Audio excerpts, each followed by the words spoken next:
The call came at 6:38 a.m., sharp enough to cut through sleep.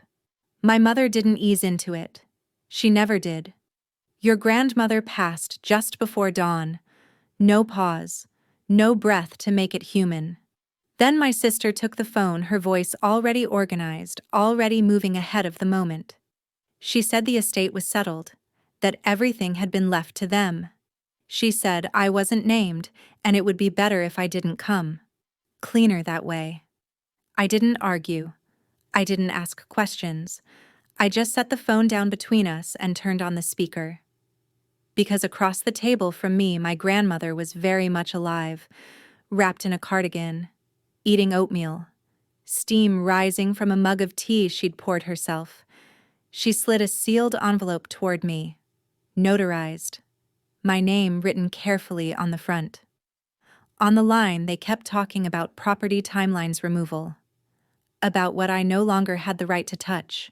They had no idea they were rehearsing their version of my grandmother's death while she listened to every word.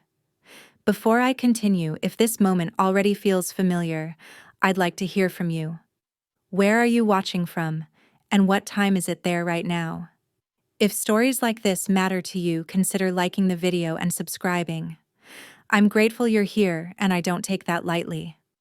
Once they believed I was alone, the tone shifted. My mother stopped pretending this was about loss. She began listing assets the way she always did, calm, precise, like she was reading from a spreadsheet she'd memorized years ago. The lakefront land, the investment accounts, the survey equipment my grandmother had kept maintained long after she stopped running the company day to day. Each item landed with weight, not because it was new information, but because of how confidently she claimed it. Serena followed, already thinking in listings and margins. She said the cabin would go on the market within the week. That waterfront properties were moving fast. That timing mattered.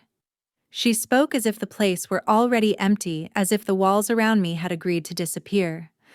Then came the instruction. I was to be out within 24 hours. Not a request, not a discussion. Just a deadline delivered cleanly, like they were doing me a favor by giving me any notice at all. I didn't respond. I kept my hands folded in my lap and watched my grandmother instead. She hadn't spoken since the call began. She didn't interrupt. She didn't correct them. She just tapped one finger lightly against the sealed envelope on the table once, then again. Not impatient. Deliberate. A quiet reminder that something had already been decided long before this conversation started. She nodded toward a thin folder resting beside her plate. It wasn't thick. No dramatics. Just enough paper to matter. I recognized the posture immediately. This was how she looked when she'd already run the numbers and was waiting for someone else to catch up. My mother said they'd handled the legal side, that lawyers were in place, that everything was clean. The word clean came up more than once. It always did when she wanted to make something sound inevitable. They told me they'd be at the cabin the next morning to inventory what remained, to make sure nothing walked off. The implication was clear. I was being positioned as a risk, a variable they needed to remove before things got complicated. As they talked, I felt a familiar tightening behind my eyes, not panic, not anger. Recognition. This was the voice my family used when they'd already agreed among themselves and were only calling to inform the outlier, the one who wasn't supposed to push back. I wondered briefly if they believed their own version yet, if saying it out loud made it feel more real, or if this was just practice for the paperwork. Across from me, my grandmother finished her oatmeal. She wiped her hands, slowly folded the napkin with care, and placed it beside the bowl. Every movement was unhurried, intentional. She met my eyes and held them there long enough for me to understand that this wasn't about reacting. It was about letting them finish. On the phone, Serena laughed softly at something my mother said. Relief, maybe. The kind that comes when people think the hard part is over. They told me again to be out by morning. I said nothing. I didn't need to. Everything they were revealing, the urgency, the confidence, the way they spoke past me instead of to me, was already enough. They weren't grieving. They were consolidating. And the longer they talked, the clearer it became that they thought time was on their side. My grandmother didn't rush it. She waited until Serena finished a sentence, until the small laugh at the end of it settled into silence. Then she looked at me and gave the slightest nod. Not permission, instruction. I slid the phone a few inches closer to her. The speaker was still on. My mother was saying something about timelines again, about how quickly these things needed to move when there was closure. My grandmother leaned forward just enough for her voice to reach the microphone. Hello, one word. Calm. Unraised. The effect was immediate. The sound on the other end of the line dropped out completely, like someone had stepped into a vacuum. No breathing, no shuffling. Just absence. Then Serena spoke, but the confidence was gone. Her voice caught on the first syllable. Grandma. My grandmother didn't raise her voice. She didn't scold. She didn't explain herself. She simply stayed where she was, close enough to the phone that there was no mistaking who was speaking. I've been listening, she said. Another pause. Longer this time. I imagined my mother reaching for control the way she always did when things veered off script. I imagined Serena looking at her, waiting to be told what to say. My grandmother didn't give them room. You just declared me dead. She continued, still measured. You divided what I own. You told my granddaughter to leave her home. Did I hear that correctly? The word home landed harder than anything else she could have said. It reframed the entire conversation in a way they hadn't prepared for. My mother spoke first. She tried to soften it immediately, said there had been a misunderstanding, that wires had crossed, that no one meant to upset anyone, the language of retreat carefully chosen. My grandmother didn't interrupt. She waited until my mother finished, then responded without changing her tone. You didn't say you'd received the wrong information, she said. You said I passed. You acted on it. Serena tried again. She said there had been confusion at the bank, that processes sometimes started automatically, that things could be reversed. I watched my grandmother's face as she listened. There was no surprise there, no hurt, just confirmation. The look of someone hearing the exact answer they expected. She asked one question directly, without decoration. At what point were you planning to tell me? No one answered that. The silence stretched. I could hear my own breathing in it. I realized my hands had gone cold, not from fear, from the clarity of the moment settling in.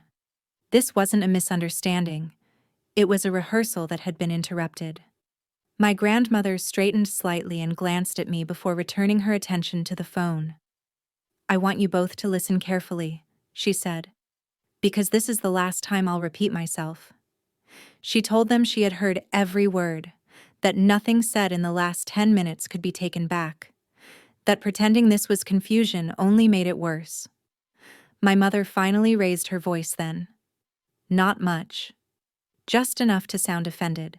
She said this was unnecessary, that they were trying to protect things, that stress made people say things they didn't mean. My grandmother let that sit, then responded quietly. Stress doesn't invent death. That ended it. Not the call, not yet, but the performance. The version of events they'd been constructing collapsed under its own weight.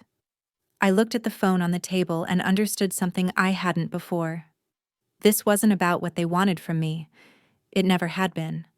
I was just the piece they assumed would move without resistance. My grandmother reached over and turned off the speaker herself. We're done listening, she said. And for the first time that morning, I believed her. My mother tried to recover quickly. She always did. She said there had been an error somewhere between the bank and the firm that handled my grandmother's accounts. She said systems moved faster than people, that no one had meant to finalize anything. Her voice had shifted into explanation mode, the one she used when she believed enough detail could blur responsibility. My grandmother didn't argue with her. She didn't raise her voice or interrupt. She simply waited until my mother finished and then responded with something that wasn't opinion. "You never said you'd received incorrect information," she said. "You acted as though the information was confirmed." There was a pause.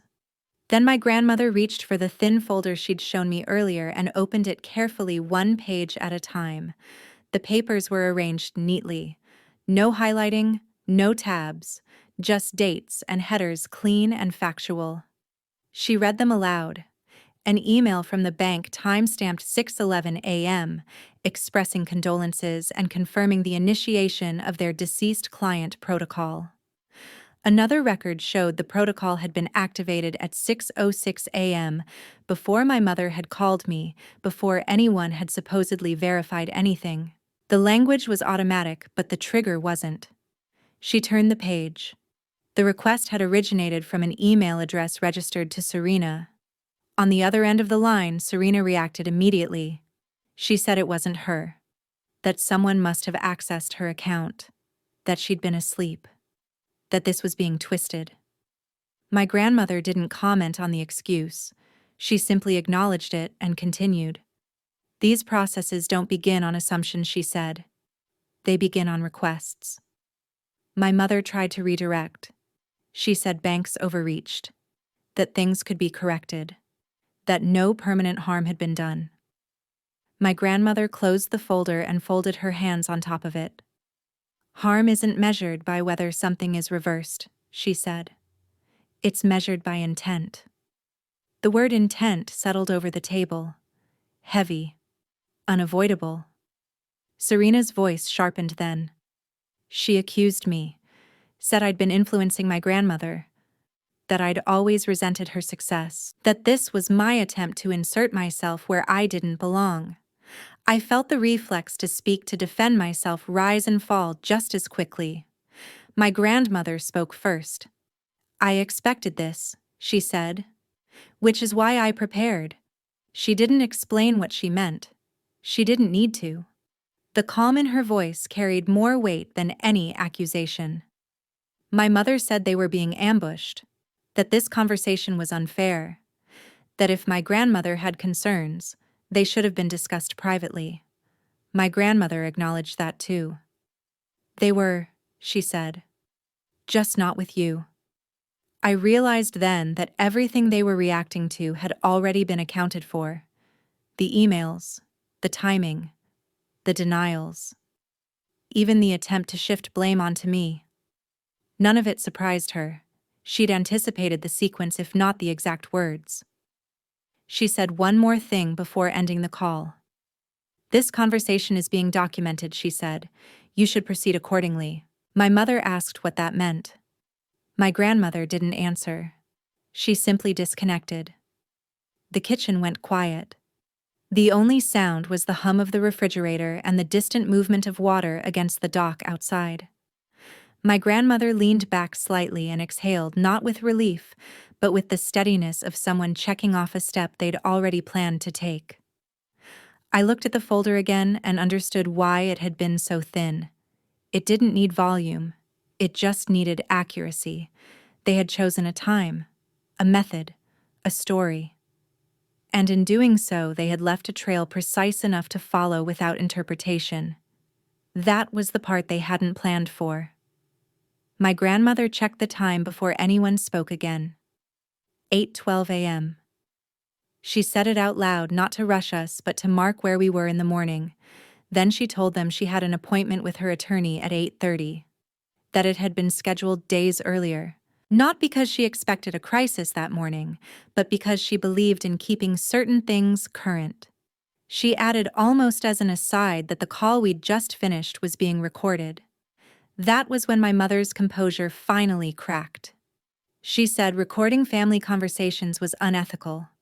That it crossed a line. That my grandmother was being dramatic. My grandmother didn't respond to the accusation. She responded to the situation.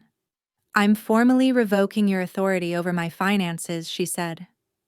Effective immediately. The words were plain.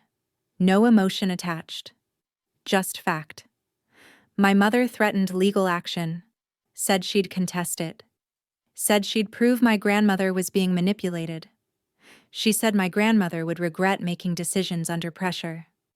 My grandmother listened without interrupting. Then she said something that didn't sound angry. It sounded tired. I regret trusting you with access you didn't respect. That was the only personal statement she made. Before my mother could respond, a soft chime echoed through the room. The cabin's security system.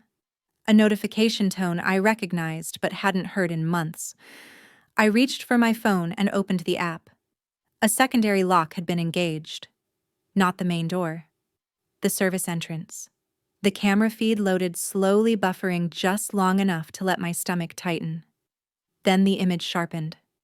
Serena stood on the deck close to the door. A man beside her held a tool case. He was already kneeling, working at the lock like he'd done it before. I felt my chest go still. Not fear. Something colder. The confirmation that they weren't just talking. They were acting. My grandmother leaned over to look at the screen. She didn't ask questions. She didn't react outwardly. She simply took in the image, the timestamp, the angle of the camera. She picked up the phone again and called Serena directly. "You're on my property," she said when Serena answered. "With someone who doesn't belong there." Serena said she was securing the cabin, that she'd been advised to do so, that it was preventative. My grandmother's voice didn't change. "You have 5 minutes to leave," she said. "Then I call the police." Serena laughed nervously this time. She said calling the police would only complicate things. "It already has," my grandmother replied. She ended the call and turned to me. "Save everything," she said. I downloaded the footage. Still images, time-stamped clips, the alert logs. I didn't ask what we do with them. I already knew. My grandmother picked up her purse and put on her coat. She moved carefully but without hesitation. This wasn't urgency. It was momentum. "I'm driving myself," she said, anticipating my protest before I made it.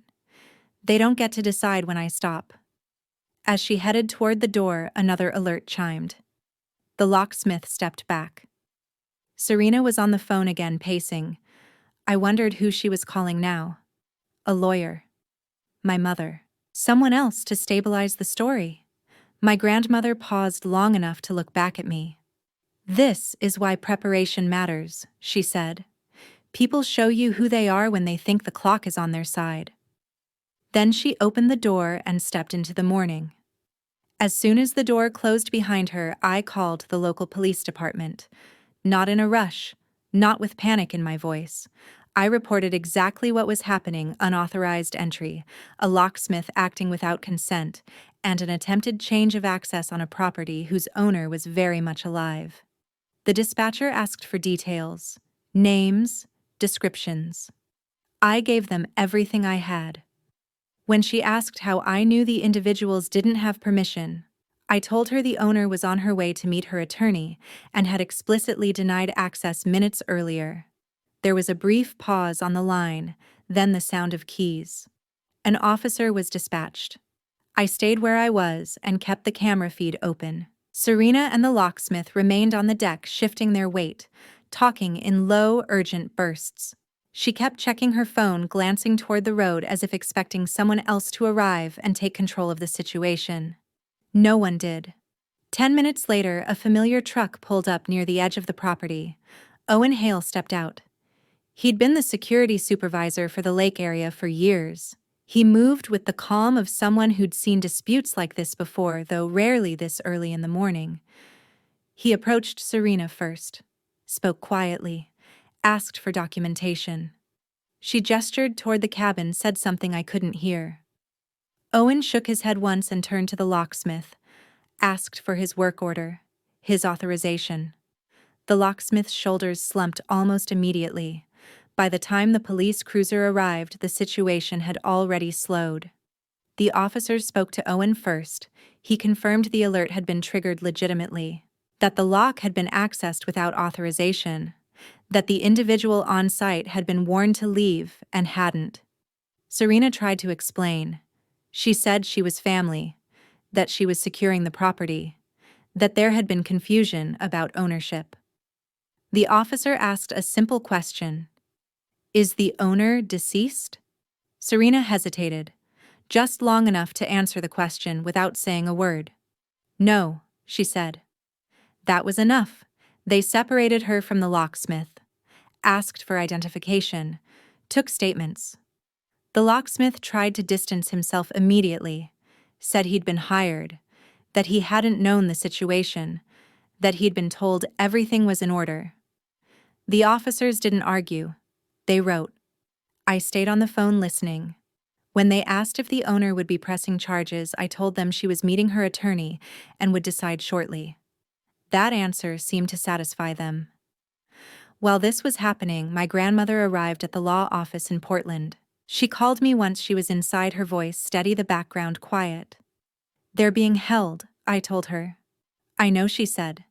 The attorney's already aware. She didn't ask for reassurance. She didn't need it. Everything was unfolding exactly as she'd anticipated once the first boundary was crossed. The officers issued a warning on site and detained Serena and the locksmith for further questioning. Not arrests. Not yet. Just containment. Enough to stop the momentum they'd assumed was unstoppable. I watched Serena from the camera feed as she stood near the cruiser, arms folded tightly across her chest. The confidence she'd had earlier was gone, replaced by calculation. She was already thinking ahead, already planning the next angle. That was the part that unsettled me most. Not what she'd done, but how quickly she was willing to move on from it. By the time the officers left the cabin, the property was secure again. The locks reset. The alerts cleared. I shut off the camera feed and sat down at the table where my grandmother had eaten breakfast hours earlier. The envelope with my name was still there, unopened. For the first time that morning, I felt the weight of what had almost happened. Not as fear, but as proximity. We hadn't been reacting to a hypothetical. We'd stopped something in motion. And motion, once it starts, rarely stops on its own. By the time my grandmother sat down in the attorney's office, the morning had already fractured into two versions of reality. One that my mother and sister were still trying to control, and one that was now being documented, time-stamped, and formalized. The attorney didn't waste time. He confirmed what my grandmother already knew, that an emergency request for a death certificate had been submitted earlier that morning. Not completed, not finalized, but initiated with enough authority to trigger downstream actions.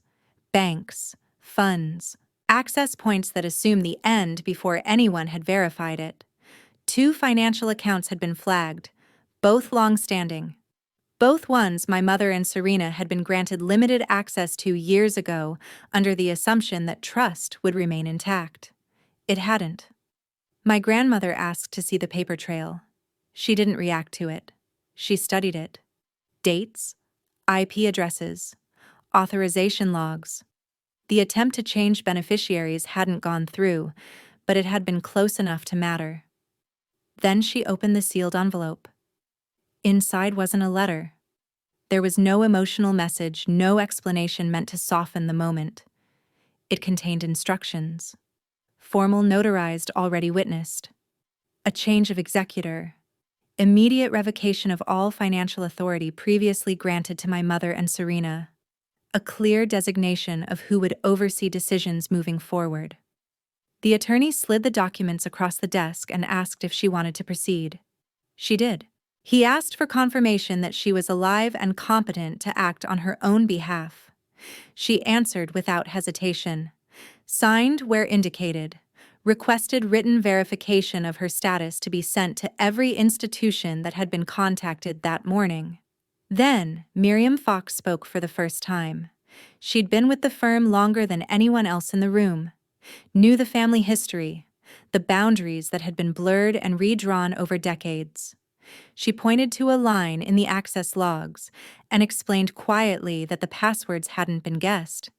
They'd been known. Serena had helped organize documents years earlier. Offered assistance? built familiarity with systems she never should have had full insight into. It wasn't a breach.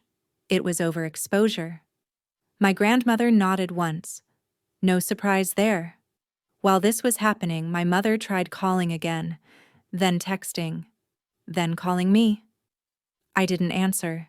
There was nothing left to say that hadn't already been said in rooms with witnesses.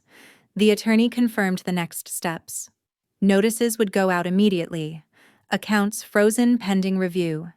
Any further attempts to act on my grandmother's behalf without authorization would be flagged automatically. The system had shifted. Quietly, but decisively.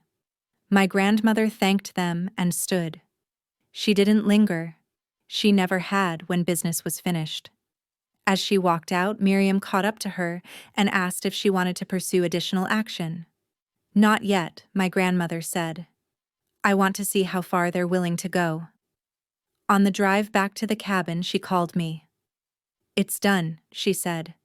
They no longer have access to anything that matters. I told her the officers had released Serena with a warning, that the locksmith had cooperated fully, that nothing further had happened at the property. That's fine, she said. This was never about stopping them once. It was about removing the assumption that they could keep trying. When she arrived back at the cabin, the place looked the same as it had that morning. Quiet. Still. The lake untouched by what had almost happened on its shore. She sat down at the table again, placed her keys beside the envelope, and looked at me. People mistake familiarity for permission, she said. I won't make that mistake again. My mother called that afternoon after the legal doors had already closed and locked behind her. Her voice was different this time. Sharper. Accusatory. She said I'd manipulated my grandmother. That I'd isolated her. That I'd inserted myself where I didn't belong and convinced her to turn on her own family. I let her speak. I didn't interrupt. I'd learned that silence often made people reveal more than questions ever could. She said she was filing an emergency petition. Temporary guardianship. Claimed my grandmother was no longer capable of managing her affairs. That she was being influenced by me. That decisions made that morning were evidence of confusion, not clarity. I didn't respond to her directly. I put the call on speaker and handed the phone to the attorney. He listened. Asked one question, then another. When my mother hung up, he turned to my grandmother and told her they'd already found the filing. It had been submitted less than an hour earlier. Same-day review requested. The language was aggressive, detailed. It alleged cognitive decline, undue influence, claimed the cabin as my grandmother's primary residence, positioning it as a controlled environment where she could be isolated from appropriate oversight. The strategy was obvious. If they couldn't access her assets directly, they'd try to access her authority. The attorney requested the full document. Read it line by line. He didn't comment until he reached the end. There's a problem, he said. Several, actually. The petition included attachments, drafts, internal notes that hadn't been scrubbed. One of them was a proposed guardianship order, unsigned but prepared. Another was a supporting statement meant to establish urgency. The police had found a copy of that same draft in Serena's bag earlier that morning. That changed everything. The attorney made calls immediately, flagged the filing as potentially fraudulent, noted the prior false death report, the attempted asset transfer, the unauthorized entry at the cabin. The pattern was no longer circumstantial. It was procedural. While he worked, my grandmother sat quietly, hands folded, watching the lake through the office window. I wondered what it felt like to hear your own child argue you were unfit on paper in legal language designed to erase your voice. She didn't ask that question out loud. She didn't need to. The attorney explained what would happen next. The court would be notified that the petition was contested. Evidence would be submitted. Any hearing would be delayed pending review. My grandmother's competence would be affirmed by documentation already in place.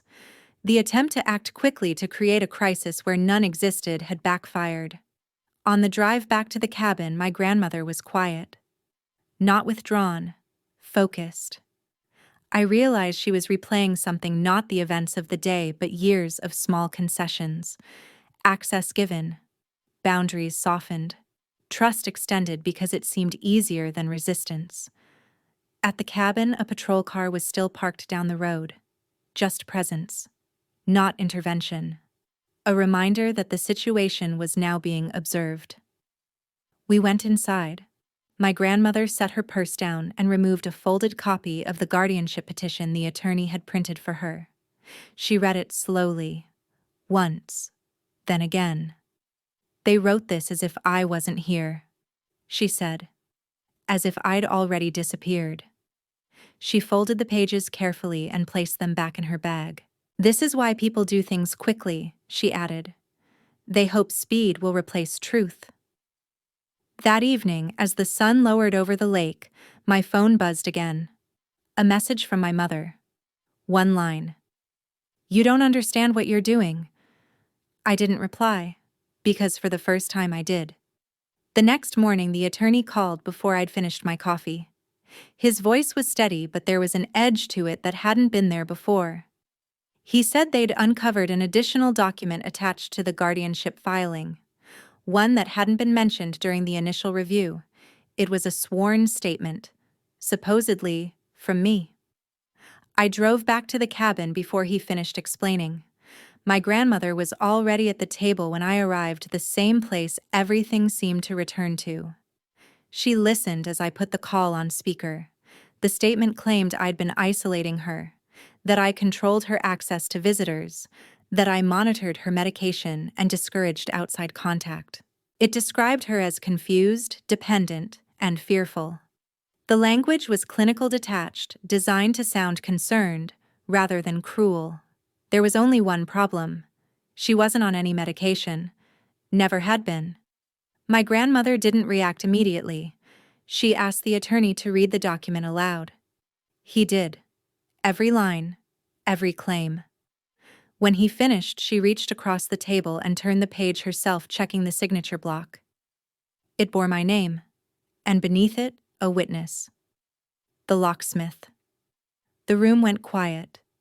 Not with shock, with recognition. This wasn't a new strategy. It was an extension of the same one. Build urgency, create a narrative, attach a name that could be pressured into silence. The attorney said he was contacting the court immediately, that presenting a falsified statement crossed a line that couldn't be walked back, that they'd request an emergency review and an injunction against further filings. My grandmother stood and picked up her coat. "We're going back to the cabin," she said. "I want this handled where it started." The locksmith was still local. The police had his information from the day before. By the time we arrived, an officer was already there, waiting with him on the deck. He looked smaller than he had in the footage. Less certain. His hands kept folding and unfolding in front of him. The attorney asked him directly if he'd signed the statement. He nodded. Asked if he'd witnessed me controlling or isolating my grandmother. He hesitated, then shook his head. He said Serena had told him what to write, that she said it was a formality, that he'd been paid extra for the inconvenience, that he hadn't expected it to escalate. The officer asked if he'd seen my grandmother take medication. "No," he said quietly. Asked if he'd ever seen me restrict access to the cabin. Number.